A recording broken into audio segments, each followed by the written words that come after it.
ओडिया के रीतिकालीन कवि ब्रजनाथ बड़जेना ने गुंडीचा विजय नामक हिंदी काव्य लिखा है।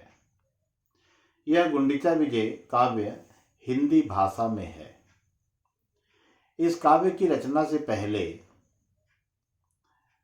ब्रजनाथ बड़जेना ने दो और काव्य लिखे, एक अंबिका विलास और एक समर तरंग। इन दोनों काव्यों में पात्रों की आवश्यकता के अनुसार उन्होंने हिंदी भाषा का प्रयोग किया है।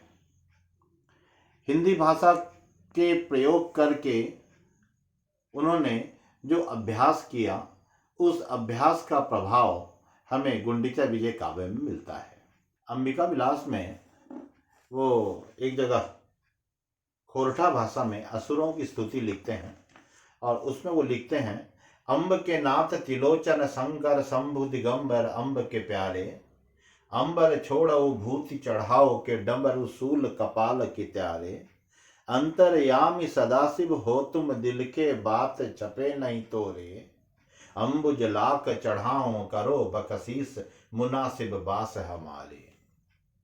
यह खोरठा भाषा में लिखा गया, ऐसे कहते हैं। उड़िया में एक और बात कही जाती है, खुरंटी चौड़ाईबा। इसका मतलब है कि जब एक उड़िया आदमी नाराज हो जाता है तो वह हिंदी कहने लग जाता है, और इसी तरह से इसे खोरठा भाषा, इसे हिंदी भाषा के प्रारंभिक रूप के रूप में हम देख सकते हैं।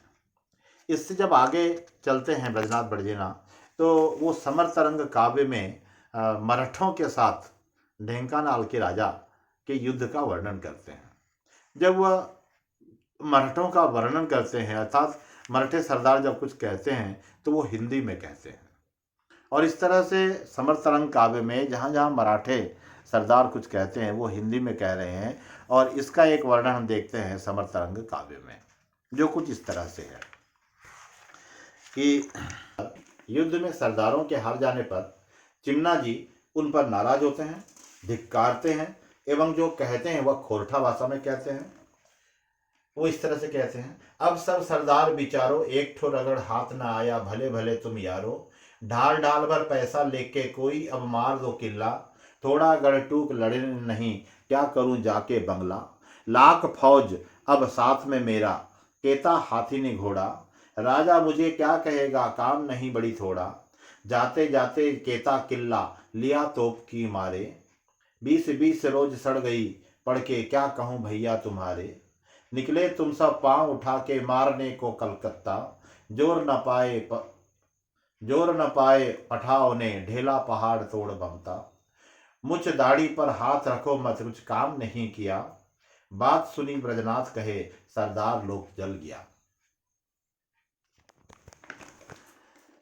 इसी तरह से हम देखते हैं समर तरंग काव्य में अनेक स्थानों पर हिंदी का वर्णन आता है, और उड़ीसा में हिंदी की रचना और भी अनेक कवियों के साथ होती है, जिसे हम बाद के वीडियोस में देख सकते हैं।